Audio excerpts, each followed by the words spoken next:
I'm representing the United States on behalf of the Center for Political Innovation. And Mr. President, I'd like to echo my partner's sentiments in saying thank you so very much for allowing us to come here.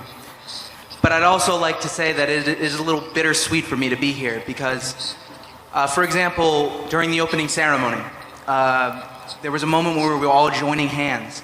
And there was a woman in front of me, and there was a man in a wheelchair, and he was sort of closed off. And I watched her reach her hand down and grab his hand, and they joined hands. And I felt the warmth of humanity. I felt the human spirit. And I see that all over this festival. I see so many people joined together, celebrating humanity. I see so much optimism. I see so much hope. I see so many young people ready to unleash their potential and push humanity forward. And then I thought back home, and I thought about all the people at home who can't afford to get an education, who ruined their lives with drugs because they live in a society that doesn't care for them. And I started to tear up because there's these two sides, and the more I thought about it, the more I realized that this is the difference between a collapsing society in the West and the rising society that is in the BRICS nation, in the new emerging economy today. So that brings me to my question here today, which is, do you see a world where the West could begin to join the new economy, could begin to join BRICS? And if so, what do you think that would look like?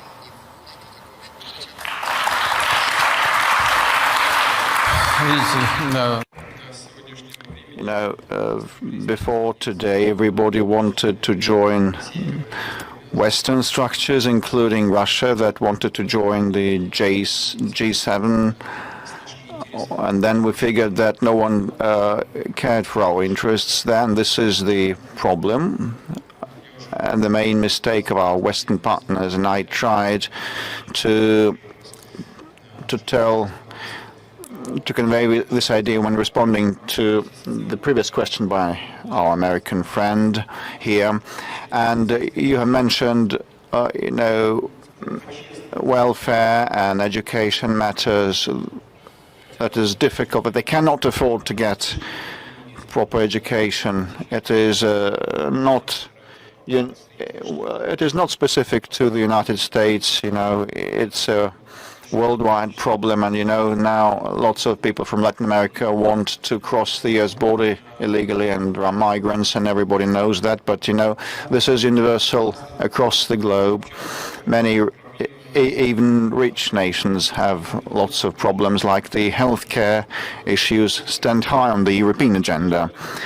The United States has always tried to create the most enabling context for top-ranking professionals, high-skilled professionals from across the world, and they offer better and higher salaries, and the Europeans migrated to the United States, therefore. But the world is not fully fair or just, and people with low incomes cannot receive a good education or medical assistance, and they can die on the threshold of a medical establishment if they don't have an insurance policy, which happened a lot. We know about these tragedies, but that does not mean that other countries in the world are fine and they have been able to strike the social balance properly. Our common goal is to provide a level playing field for everybody, equal conditions for all, but I'm convinced that if we are capable to establish a multipolar world where we all are interdependent and mutually reinforcing, social matters and welfare matters, including healthcare and education, will be resolved easier and more efficiently. Because joining hands, we can attain more and do better. Thank you. And we have BRICS